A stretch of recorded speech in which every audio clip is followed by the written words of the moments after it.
2017ની વિધાનસભા ચૂંટણીમાં કોંગ્રેસે અમરેલીની તમામ બેઠકોની જીત અપાવનાર પરેશ ધાનાણી ફરી એક વખત ચૂંટણી મેદાને છે।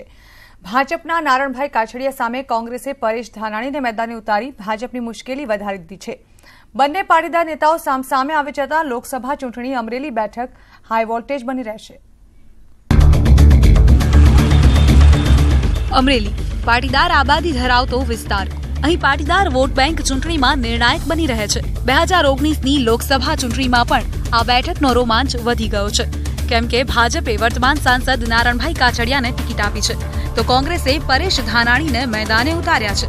2002માં ભાજપની લહેર વચ્ચે પણ પરેશ ધાનાણીએ ભાજપના કદ્દાવર નેતા પુરુષોત્તમ રૂપાલાને હાર આપી હતી। ત્યારે ફરી એક વખત અમરેલીથી પરેશ ધાનાણી મેદાને ઉતરતા નવા સોગઠા રચાઈ શકે છે। નહિવત ઉદ્યોગો અને કૃષિ આધારિત અર્થવ્યવસ્થા ધરાવતા અમરેલીમાં 1977થી મોટા ભાગે પાટીદાર ઉમેદવાર સાંસદ તરીકે પસંદ થયા છે। અમરેલી બેઠક ચોંકાવનારા પરિણામો આપવા માટે જાણીતી છે।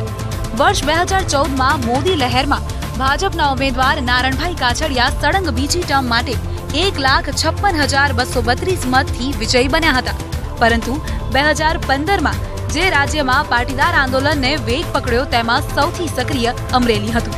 અમરેલીમાં પાટીદાર સમાજ કોંગ્રેસ તરફ વળ્યો અને 2017ની વિધાનસભા ચૂંટણીમાં પરેશ ધાનાણીની આગેવાનીમાં અમરેલીની 5 બેઠકો પર કોંગ્રેસે કબજો મેળવ્યો અને પરેશ ધાનાણી વિધાનસભા વિપક્ષના નેતા બન્યા। અમરેલી આજે પણ અનેક સમસ્યાઓથી ઝઝૂમી રહ્યું છે। પાણીની અછત અમરેલીની કાયમી સમસ્યા છે। સિંચાઈના પાણીની સમસ્યાથી અહીંની માઇગ્રેશનનું પ્રમાણ પણ વધી રહ્યું છે। ગામડાઓ ઉજ્જળ થઈ રહ્યા છે। વડી ઠેબી સિંચાઈ યોજના, સૌની યોજના અને નર્મદા યોજના હોવા છતાં પાણી નથી મળતું। રોજગારી અમરેલીનો પ્રાણ પ્રશ્ન છે। અમરેલી બેઠક પર જીત માટે પાટીદારો હંમેશા મહત્વની ભૂમિકામાં રહ્યા છે। અમરેલીમાં જાતિગત સમીકરણ, લાઠી, બાબરા, ચિતલ તાલુકામાં પાટીદારોનું પ્રભુત્વ, જ્યારે રાજુલા, જાફરાબાદ વિસ્તારમાં કોળી અને આહિર સમાજનું પ્રભુત્વ છે। જિલ્લામાં 3,36,360 પાટીદાર મતદાતાઓ છે, જ્યારે ક્ષત્રિય રાજપૂતના 1,18,800 મતદાતાઓ છે। બ્રાહ્મણ સમુદાયના પણ 1 લાખથી વધુ મતદારો છે।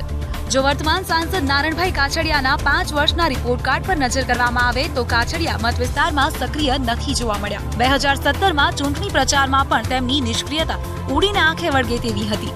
નારણભાઈ કાછડિયાનું રિપોર્ટ કાર્ડ 2009 અને 2014માં અમરેલીથી સાંસદ, ગ્રાન્ટનો 87.63% ખર્ચ વિકાસ કાર્યો પાછળ કર્યો।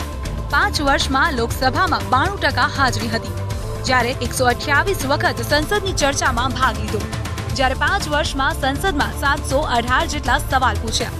લોકસભામાં એક પ્રાઇવેટ મેમ્બર બિલ પણ રજૂ કર્યું હતું। અમરેલી બેઠક પર બંને પાટીદાર નેતા હોવાને કારણે પાટીદાર મતોનું વિભાજન થશે, ત્યારે 2019ની લોકસભા ચૂંટણીમાં કોળી મતદાતાઓ અહીંની બેઠકનું ભાવિ નિશ્ચિત કરશે। Bureau report, news 18 Gujarati.